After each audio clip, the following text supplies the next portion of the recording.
छत्रपती संभाजीनगरमध्ये उपमहापौर पदावरून नाट्य रंगणारे अशी चिन्ह दिसत आहेत. उपमहापौर पदावरून जंजाळ विरुद्ध शिरसाट असा वाद उफाळून आलाय. शिरसाट समर्थक उपमहापौर पदासाठी आग्रही आहेत असं सध्या कळतंय. तर शिरसाट समर्थक नगरसेवकांनी सुद्धा अर्ज घेतलेला आहे. उपमहापौर पदावरून छत्रपती संभाजीनगरमध्ये मोठं नाट्य रंगेल अशी चिन्ह सध्या दिसत आहेत. विशाल कोरोळे आमचे प्रतिनिधी आपल्या सोबत जोडले गेलेले आहेत. विशाल, मोठं नाट्य हे छत्रपती संभाजीनगरमध्ये उपमहापौर पदावरून आपल्याला दिसणार आहे अशी चिन्ह दिसत आहेत.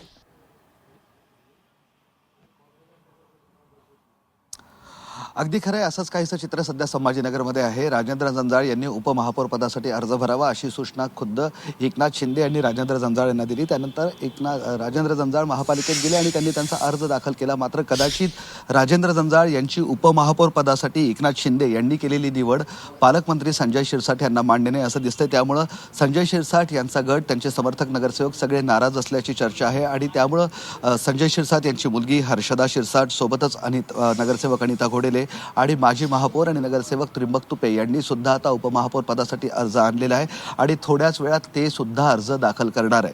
महत्त्वाचा मुद्दा यात असा आहे की जर एकनाथ शिंदे यांनी राजेंद्र जंजाळ यांना अर्ज भरायला लावला आहे तर मग इतर नगरसेवक अर्ज कशासाठी भरतायत या निमित्तानं चर्चा सुरू झाली आहे. त्यामुळे राजेंद्र जंजाळ यांच्या निवडीवरनं कुठंतरी पालकमंत्री संजय शिरसाट नाराज आहे का अशा पद्धतीच्या चर्चांना उधाण आलंय. आपण निवडणुकीतही बघितलं होतं की राजेंद्र जंजाळ विरुद्ध संजय शिरसाट एक मोठा वाद रंगला होता. 2 गट पडले होते. प्रचारामध्ये सुद्धा ते गट दिसून आले आणि त्यामुळे छत्रपती संभाजीनगरमध्ये शिवसेनेचं नुकसान झाल्याचं सुद्धा पाहायला मिळालं.